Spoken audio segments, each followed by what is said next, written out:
Welcome back. The third annual GPAC Dual Days was hosted here in Sioux City. 9 schools were wrestling here today at the Long Lines Family Recreation Center. So let's check it out. We're going to start with a duel between the Northwestern Red Raiders and Hastings Broncos. 149 pounds John Seth for the Red Raiders. He gets the escape point right there. And a little later on, he'll get him on the attack, getting the takedown as this one going to go the distance. But Seth picks up a 10-9 victory. Now up in 174, it's Kai Bandy of Northwestern. He's battling Nain Abujaban.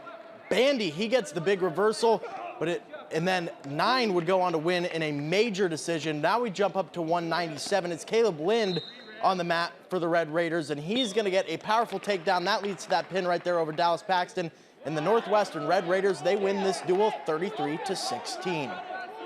Now Briar Cliff and Concordia on the mat. We're starting in the 174 weight classes. Christian Balmer from the Cliff battling Tegan Champel.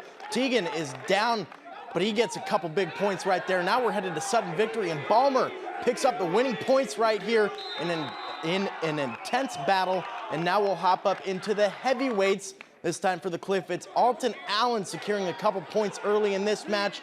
He's going to continue to push the pace a little later on, getting a few more points right here. He would go on to win this one by decision, and the Cliff would take that duel 22-20.